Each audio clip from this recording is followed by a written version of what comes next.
At Capella University, education is as smart as the world around us. With the FlexPath format, you can take classes at your own pace, set your own deadlines, and even leverage your previous experience to move faster. Now that's smart.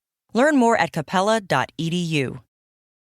It used to be hard to find the exact auto parts you needed, and that meant spending a lot of time at swap meets. It's a different game now when you can order exactly what you need from eBay Motors. They have 122 million parts, so you can always find the right fitment. Spend less time searching and more time building with the eBay Motors app or visit ebaymotors.com. Let's ride.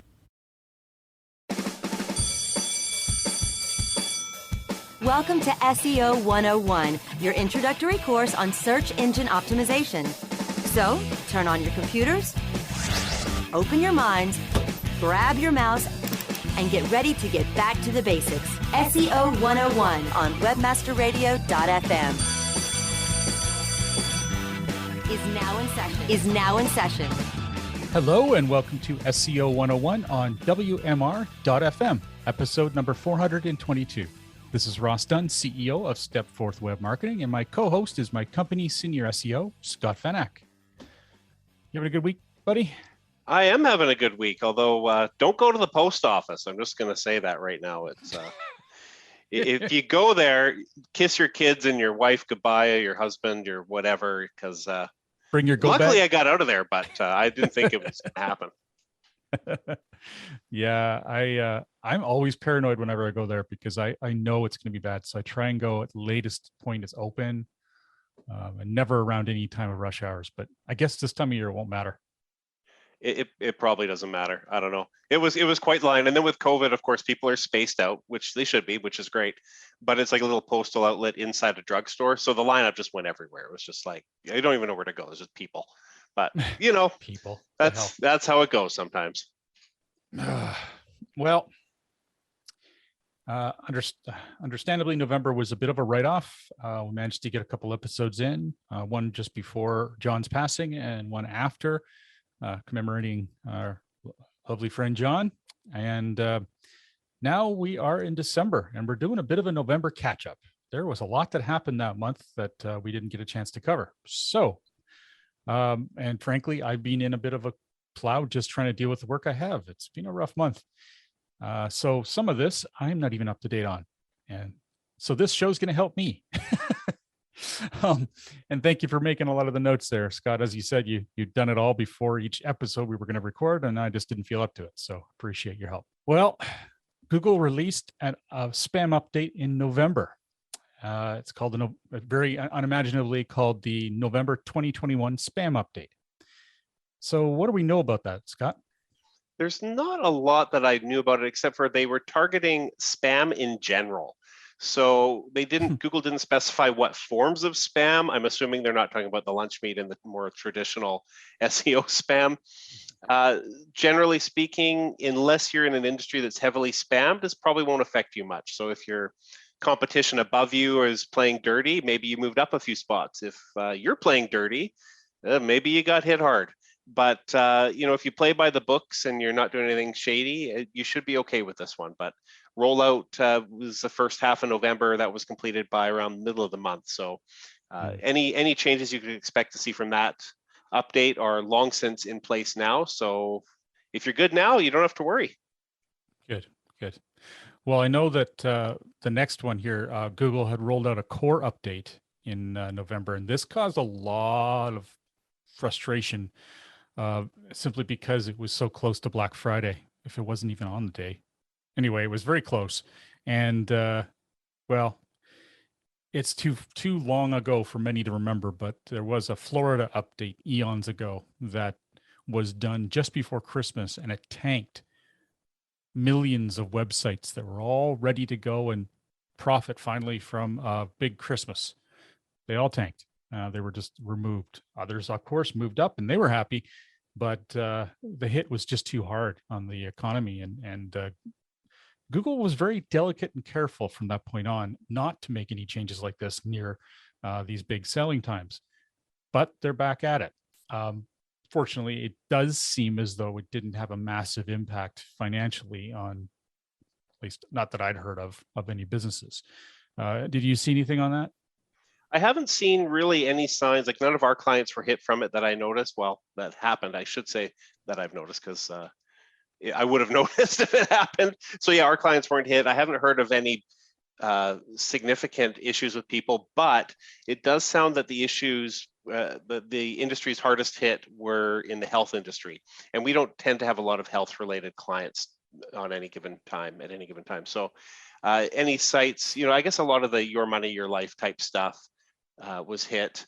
And one thing I actually found kind of interesting, I think it was Search Engine Land published a list of some of the biggest winners and losers from the core update, and one of the biggest losers was YouTube. So that's always kind of fun when you see Google do an update and hurt their own properties. I guess it shows they're not biased, at least not in that case. True. Well, we did see some dips. I think it was October for some of our dentists. Nothing major, but definitely some impacted rankings for firstdentist.com, our other company that just focuses on dentists. Anyways, they have, however, rebounded in early December. So there is, it's as with everything when it comes to these kind of updates, and John and I talked about this constantly over the years. You can't overreact. Just assume the best. Assume that, unless you were doing something stupid and it, you're generally going to bounce back. You're going to see some drops in rankings that will be very frustrating. You'll see some drops in sales, perhaps, or maybe those rankings that were dropping really weren't leading to sales. Maybe they weren't high intent keywords, ones that people were using to search to buy. They were just searching to research, or just surfing. So yeah, you have to keep that in mind. I think it's the worst thing we've seen are clients who overreact, make hasty decisions, hurt their website, and end up having to come to us to fix it. And all because they had jumped the gun. It might take 3 weeks, might take a month, but it typically does steady out and things return to normal, unless you're doing something risky. And that can even happen on a day-to-day basis. I mean, Google updates the algorithm. What was the last count we heard? Like 400 and something times a year. Like we've seen cases in the past where a client's ranking, let's assume they're number one, they drop to number 3, and then they freak out.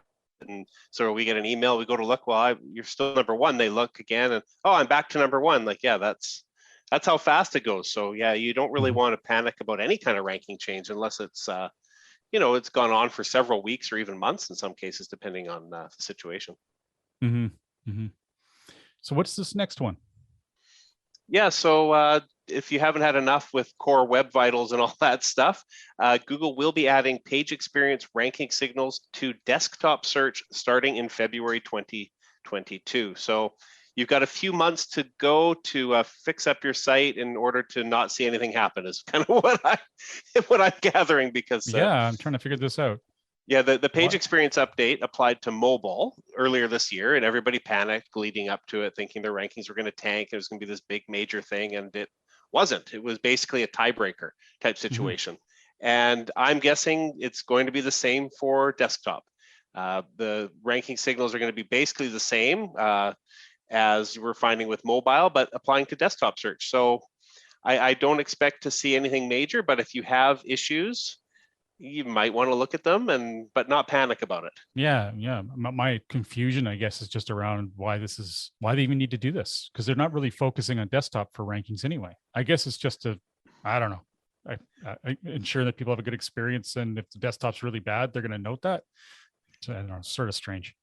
Yeah, it is strange, especially with their whole mobile first attitude. Like I said, I don't expect to see anything. The same signals that you can see being applied for mobile for page experience are going to be applied to desktop. So with, of course, the exception of mobile friendliness, although wouldn't that be funny if desktop had to look mobile? Yeah, which is actually a good segue into the next piece, which seems to connect, which is that Google is confirming that intrusive interstitials will apply to desktop sites. So the ding, the whatever you call it, the potential drop in rankings will apply to desktop sites, which is good, because there are a lot of them out there that are just awful to view. They're bouncing all over the place whenever you're trying to work on it.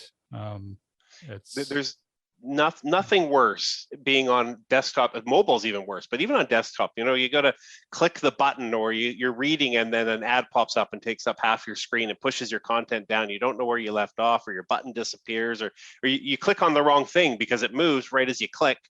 Oh, it drives me crazy. Those sites should all be just banned forever. Yeah, and I'm having a brain fart moment. I mean, isn't cumulative layout shift, is that interstitials, or is interstitials when there's a pop-up that just appears out of nowhere? Oh, you know what? You're right. I'm making a mistake there. Yeah, I'm thinking cumulative layout shift, not layout shift, interstitials. Yeah. There we go. See, we make mistakes too. Not that any of you guys are surprised listening. That's my first one, actually. That's of course. Yes. Yeah, never done that. We never make them. Yeah. Yeah. So these are ones that pop up. Either way, they're annoying as hell. That's not the word I wanted to use. Yeah, they're just annoying. So I'm glad that they're going to be looking at that. I didn't know that they weren't, quite frankly. Just assumed they were, but there you go. Assuming. Well, it's tricky because with mobile first indexing, I kind of assumed they were already looking at it as well. And I feel like since I started, demoting sites with intrusive interstitials, that I've been seeing fewer and fewer of them on desktop as well. So I think people have taken the hint that it's bad, and this will just reinforce that a bit. Good. All right, let's take a quick break, and we come back. We're going to talk about another annoying Google name change. Be right back. SEO 101 will be back right after recess. Today's customers expect fast, personalized support. Intercom has the tools you need to deliver just that, efficiently, at any scale. Supercharge your team's productivity and make your customers super happy with Intercom. Learn more at intercom.com/support. More than 1 in 3 people will face cancer in their lifetime. Unfortunately, fear can stop you from getting your cancer screening, but it won't stop cancer. Early detection can save your life. Don't wait for symptoms to appear to act. Cancer screening is safe, effective, and accessible for everyone, including free or low-cost screening programs. Go to cancerscreeninfo.com right now for free screening resources and recommendations from the American Cancer Society. Don't wait. Early detection can save your life. Go to cancerscreeninfo.com today. Cancerscreeninfo.com. Welcome back to SEO 101 on WMR.FM, hosted by myself, Ross Dunn, CEO of Stepforth Web Marketing, and my company senior SEO, Scott Van Ack. So Google's changing the Google My Business name again. Started, I love this little list you put here. Thank you. I know there's been so many. Google Local was in March 2004. Google Local Business Center, March 2005. Google Places, Google Plus Local in 2013, Google Places and Google Plus Local combined into Google My Business in June 2014, and now Google Business Profile, November 2021. So why did they do this? Well, I was reading about it because it just astounds me, these changes they make. Anyway, it's because Google My Business was very rarely, it was only used in one place, sort of a public facing entry point. But when you actually went into your profile to edit it, it said Google Business Profile. So the thing goes that they decided to consolidate and make it the same name. It is a better name, but then again, they didn't ask the public what it should be. It should have been this probably from the beginning. Anywho, it is changed. Google Business Profile will be the thing. And now all marketing companies just have to have a wonderful time going back and changing all their materials, intake forms, and all that to, instead of Google My Business, to Google Business Profile. Thank you, Google. We're going to get it wrong about 100 times. So stay tuned to every single episode of SEO 101 for the next 5 years, because I still say Google Webmaster Tools sometimes. So You do, that's true. And what's it been, like 5 years now? I don't even know. Yeah, since it turned to Google Search Console, I know. And or Google that AdWords. was a smart move too. Yeah, Google AdWords for Google Ads, and what's that going to change to next month? I don't know. I'm not sure yet. I'll let you know. Yeah. Actually, you know what? Maybe in the new year we should do a what do you call those? Like a predictions show, and we'll predict all the new name changes. Well, it'll probably be like Google Meta Ads or something. Yeah. Or Google beta. I don't know, not beta, but what? Oh, brother. All right. So Google feels that machine written content may be okay for ranking soon. Now, what does that mean? Well, for any of those out there who've been trying any AI, artificial intelligence writing apps or content creation tools, they don't turn out content that's ready to use. They need a lot of tweaks and fixes because AI is good, but it's not great. And it's certainly nothing that an editor wouldn't completely tear apart. So they feel that it will get good enough at some point. Right now, it's against Google guidelines. So I don't really understand why it's against Google guidelines. I think that it should be very clearly stated that crap content is against Google guidelines, which is pretty much true. So get it machine written and tweak it. I don't see a problem with that. No, I don't Maybe. either. And it makes sense that they'll be accepting of it in the near future. So as long as it's well written and reads well, who cares? Yeah, exactly. I don't know. As long as it gets to the point, says what needs to be said, and it makes business owners' lives easier, they'll be all over it. And whether they like it or not, they'll be all over it. And what will Google be able to do about it? If it's edited by a human, it won't be as obviously machine written at that point, and it's a whole lot less time and money to do that. So I wonder if, which is money. I wonder if part of the reason Google is against it kind of falls in line with, the old scraper websites and just like mass production of content just being dumped out there. Because right now, I mean, if you had something machine written and it was well done and even proofread, you wouldn't know. Mm-hmm.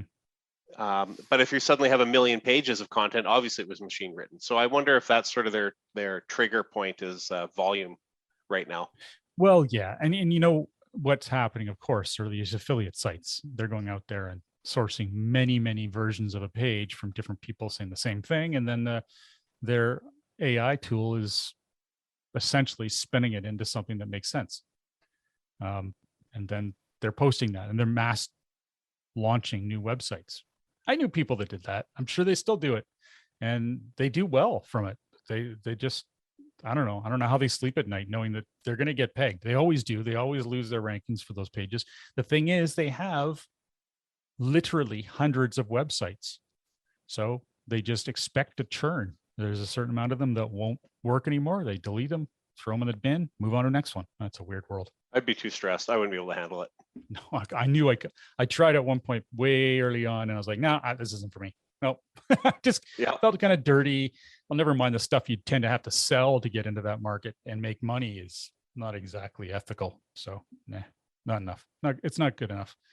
Money's not everything. So bolded text. I got a kick out of this when I saw this. Tell us a little more about this. Yeah, I kind of did too, because it's something that we haven't really looked at a lot in a long time. Like, 15, 20 years ago, bolding text had a big role in SEO, and now it apparently still does. Not a big role, but John Mueller was saying that bolding important pieces of text in a paragraph can improve a web page's SEO and help make the content easier for Google to understand.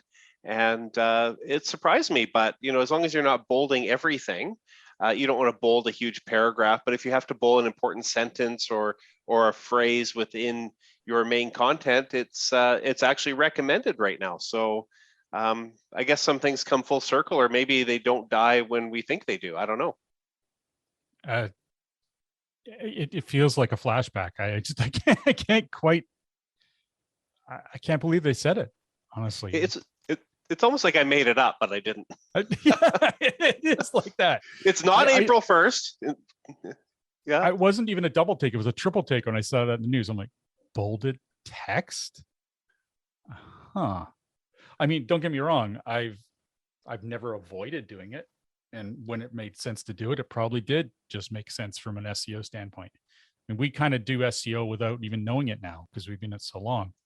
It's the logical formulation of content in a way that Google understands, that people understands, that creates the right picture that we want to present. And I don't know how else to put it. I probably get all wax eloquent about it. Anyway, it's so straightforward. And I guess bolding is too. I mean, if it's bolded, it's typically something that's important on the page. I mean, it's logical. Yeah. And sometimes I guess they're trying to trick us into thinking that Google's still logical. Because I mean, at times I don't think it is. I really don't. Yeah. I think though, if they bring back the meta keyword tag, I think I might just have to retire at that point. Some say they still use it. I see it all the time. I still see it when I do audits. I'm always blown away by that. Well, and Google, talking about things about, or English for us, talking about Google and being crazy, and I don't know, this whole thing recently in the news about them letting whistleblowers go who, not whistleblowers, people who refused to do things because it was against their "don't be evil" clause, which was part of their mandate when they launched, but it isn't anymore, which isn't a big shock since they went public. They're like, we don't want to be restricted by "don't be evil." We're going to remove that from our tenants. Being evil is way too much fun. Why would you get rid of that? Exactly. So these poor buggers who don't want to, do anything that's against their conscience, getting fired. I don't know. I don't know what they were. I guess they were there from the beginning. I don't know why they would do it otherwise, because they'd have to be pretty daft to think this is not Google now. And frankly, they're in the American corporate economy, in a highly capitalistic world. Unfortunately, that's just the way things are at those big levels. I can't imagine a company that big ever being ethical anymore. Just, especially publicly traded. I don't think you could, like 100% ethical when you've got, I don't know, what's their valuation? Is it over $1 trillion yet? And you've got how many thousands of employees? And like, I mean, you should be ethical, but I don't even know if it's possible when you get to numbers like they've got. No. Anyway, bit of a detour there. So some current news. Woohoo! We've done our catch up. Welcome to December. So, product reviews update is rolling out. What is that all about? Yeah, so if you have a website that focuses heavily on reviewing products, and you've got affiliate links to Amazon or wherever, this very well could affect you. There was a product review update back in April. This is sort of the sequel, I guess, to that update, but it's a much more disruptive than the one back in April. So this is, as with all of these updates, creatively named the December 2021 product reviews update. And I miss the names of furry animals and places and things. But although it makes way more sense, doesn't it? Like, people can actually understand it if they're not in the know. But it's not like a bro club anymore. Does life really need to make sense? Like, put some fun back into it. But anyways, I know, right? Whatever. It's we can make sense of this. I guess it's all good. The rollout is expected to last about 3 weeks. So we're about halfway there. I believe it started on December 1st, and probably by the time you're listening to this, it'll be right near the end of that. So if you're seeing things disrupted and you're in the review sort of world, there are some things you can do. You'll have to wait till the next update to recover if you are hurt from this, which will probably be in 6 months if their typical rollout schedule has taught us anything. So there are a few little tricks here that we read about. Some of the new best practices provided by Google actually include providing evidence such as visuals, audio, other links to support your authenticity and expertise. Sounds kind of familiar? Yeah. Including links to multiple sellers. This one actually I found interesting.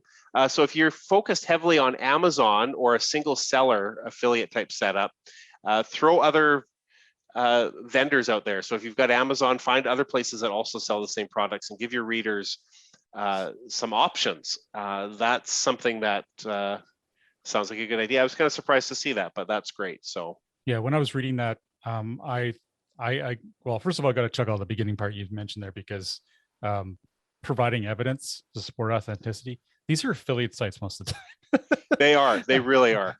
They're not really going to have much luck with that. Never mind this next part, which is to offer multiple options to purchase. Well, frankly, the affiliate is trying to market their one outlet where they make the most money. So it is going to be interesting. This really could change the landscape. I'm not saying they won't be able to adapt, but it probably will have a fairly substantial impact on their income, because they're going to have to suggest other products, which they likely didn't choose because they were getting less commission, or don't get any commission. And if they don't do this, it all depends on how much teeth this has. If Google has a system that's clear and easy enough to detect whether or not they don't have multiple purchasing options, and they ultimately drop out of rankings, or at least significantly drop in terms of visibility, then yeah, it could be a real shift in the whole marketplace. I like the idea of this. I mean, we both have played with affiliate marketing in the past, and we both did all right with it. I couldn't keep it up. It wasn't of interest to me, but it was primarily promoting one product, even though you tried to make it look like you weren't, which is pretty much every affiliate site out there. So this is a good way to fix it. It's not entirely white hat necessarily. It can be, but if you really want to compete, like, I was the same thing. I was making a bit of money on the side doing affiliate stuff, and the problem is it's so volatile, and you can't really do it as a side hustle anymore. It has to be your full-time commitment if you want to be successful at it. And that wasn't for me, a volatile industry where maybe I'll do really well, or maybe I'll miss a couple mortgage payments. It was kind of a no-brainer to not go that route. And it can be very feast or famine. The people who do it full time are stress cases or type A's that can handle anything. One colleague of ours, I haven't talked to in years. I know he's actually gone elsewhere and done other things, but when I knew him in the affiliate days, he had 700 websites he had running at one time. I nearly fell out of my chair when he told me that. But he'll lose, like I was saying earlier, there's churn, so he'll lose maybe 100 of them one month because their footprint or fingerprint will be noted by Google as spammy, and they'll be removed. But then he just is already in the middle of launching another 100. It's astonishing.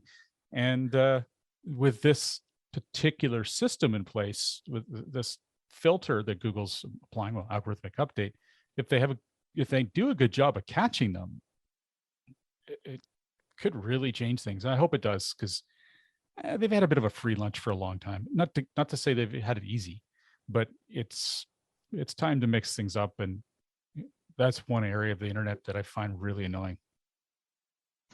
Definitely can be. Absolutely. Yeah. All right. Some local SEO news. All right. The title you put here: 9 in 10 customers more likely to overlook a negative review if the business responds adequately. This is from Yelp. Who listens to Yelp? Anyway. No, it was from Search Engine Land. Come on. Oh, right, yeah. Well, the article, but it was Yelp. So I included this because I wanted to reinforce this information to clients. We've been telling people this forever. But first, the study included 1,500 people from the US over the age of 18. 88% responded that if they see a negative review, they tend to be able to overlook that negative review if the business has responded adequately to it. And we tell clients this because you can't control what reviews are left. You can only control how you respond. And we've seen, I wish I could give more information on this, but we've seen one case where we had a short-term client who responded in really nasty ways to negative review. Yeah, you know exactly what I'm talking about. And this client would, if somebody had a complaint, they would just freak at them publicly in Google, where everyone could see it. Like, what are you doing? And seeing this survey of 9 out of 10 people able to overlook it, respond nicely. Even if you hate the person and you know them, and you just be really kind and apologetic. Try to resolve the situation publicly, because your next customer is going to see that. And we tell it to people, and I like it when I see little studies like this that sort of reinforce what we've been saying. Well, and you got to think about the psychology of it too. Also, make sure to reply to positive reviews saying, thank you so much, really appreciate it, working with you, and we hope to do so again. And when there's a negative one, hey, we are so sorry to hear that you've had a bad experience. Please contact us at this number so we can help you out and resolve this. When you see that, it's just so like, wow. If I say something negative, they're going to respond. Sometimes someone will say something completely trashy and awful. And if that isn't removed by Google, or you can sometimes have it removed, but responding to saying, I'm sorry, but we have no record of you as a client. If you'd like to contact us, we can try to help you, but we don't have any knowledge of you ever visiting our business.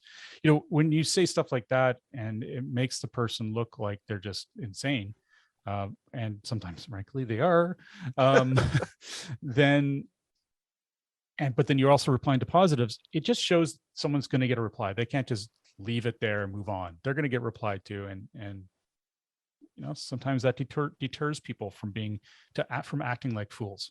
So that's a good thing. SEO 101 will be back right after recess.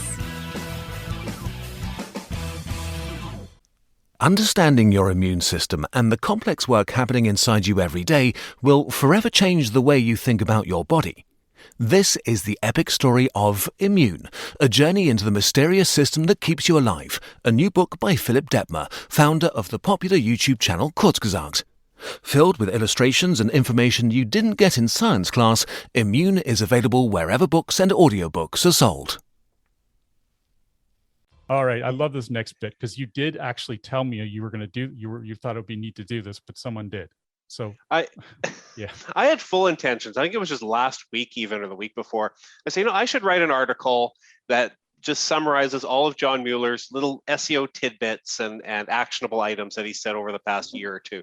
And then I swear it was like the next day I look up and look at that. So it's been done. I think it was, and just like that day, I think Matt Southern, actually was December 1st. He published over at Search Engine Journal, 57 SEO insights from Google's John Mueller. He beat me by like a day. That just tells me if you have a good idea, run with it. Don't wait. I would have had 58 ideas if I was writing it, but of course you would. And actually, you know what, the bold text thing being helpful for SEO, I don't think is on this list. So I'm just going to copy his article and add that as number 58, and I'll backdate it to November 30th, even though that's not a thing. Yeah, right. So we obviously can't go through all 57 on the show because that's like probably 3 or 4 shows worth of tips. But we'll maybe talk about a few of them here. I don't know. And I'll definitely post the link in the Facebook group so you can find that. You'll see that link there. It'll be there already because I'll do it right after we finish recording. And but yeah, lots of good tips in there. Go through, read the list, and you'll probably find some tidbits that you're not implementing. Probably learn a little bit there. And the best part is it's direct from the mouth of Google. So you got to love that. Now, I haven't looked at it yet, but if there's 57 SEO insights, would you say that they're all still relevant? I didn't read the list in great detail, but I know it's 57 tips. Who has that kind of time? I mean, I know. I did scan it and look at sort of the headlines and that, and I think they're all pretty relevant. It doesn't look like he goes back too far in time to generate this list. And I would say that they're probably, I would also hope that because Matt published this in December 2021, that, he's not publishing ones that are now outdated. I'm giving him a little bit of credit there, or maybe a lot of credit. I don't know. But from what I see, a lot of John Mueller's talks about, contradicting myself here. Really isn't time sensitive. It's fairly basic. No, we don't do this. No. What are you talking about?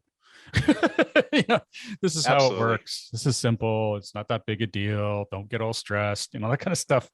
And how many times did you or John Carcutt say, and it depends. So it's probably a lot of depends responses. Absolutely. There are a lot of pretty simple things that we've talked about. One of them is talking about core web vitals being a tiebreaker, of all things. So, we've talked about that before. He's got Google My Business is essential for local search rankings, which we know that it's not a surprise to us. But if you don't listen to the show often or you're not focused heavily on local as you maybe should be, that's important. Make sure you've optimized that profile. Heading tags are still a strong signal, which actually surprised me because I thought there was a lot less value in heading tags these days. And that's just from August, I believe. So that's, there's still value there. Spelling and grammar are high priority, which doesn't surprise me. And I always fix spelling and grammar issues when I find them, or even recommend them if I'm doing an audit. But I wouldn't have necessarily thought of it as a high priority.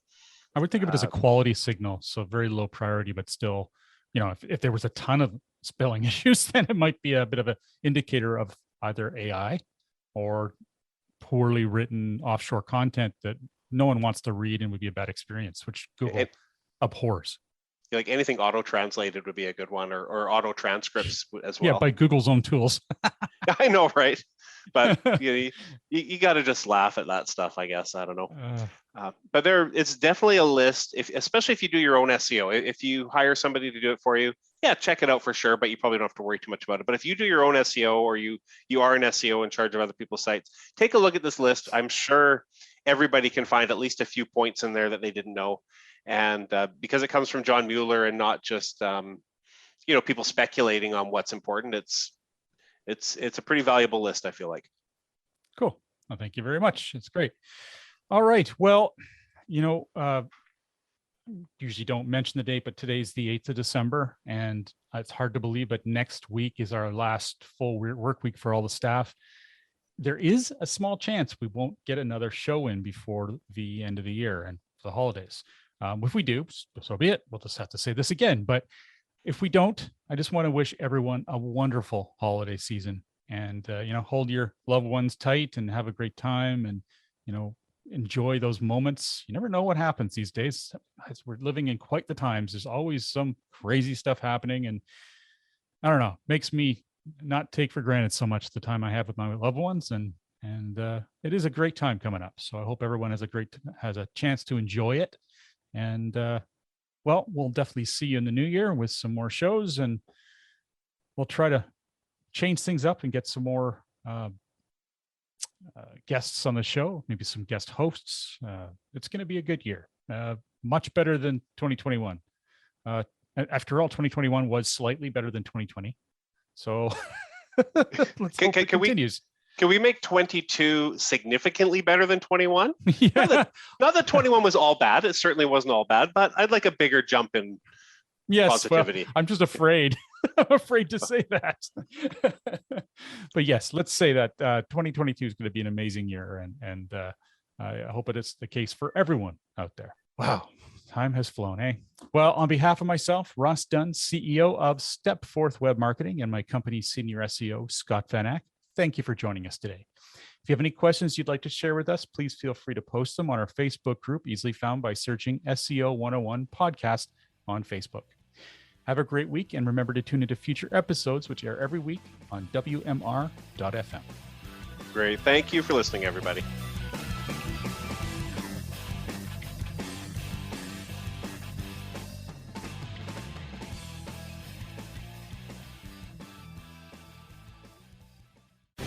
The opinions expressed on this program are those of the guests and hosts and do not necessarily reflect those of WebmasterRadio.fm's management or sponsors. Any rebroadcast or redistribution without authorized consent of WebmasterRadio.fm is prohibited.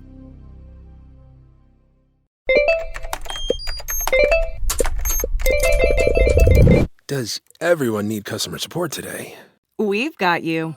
Intercom has the tools to manage support at any scale, like integrations, bots, and more. All in one powerful platform. We'll even automatically resolve 33% of your support volume, so you have more time for customers who need you most. Oh, that's better. Supercharge your team's productivity and make your customers super happy with Intercom. Learn more at intercom.com/support. Hear that? Is that America cheering or a sausage patty sizzling to perfection?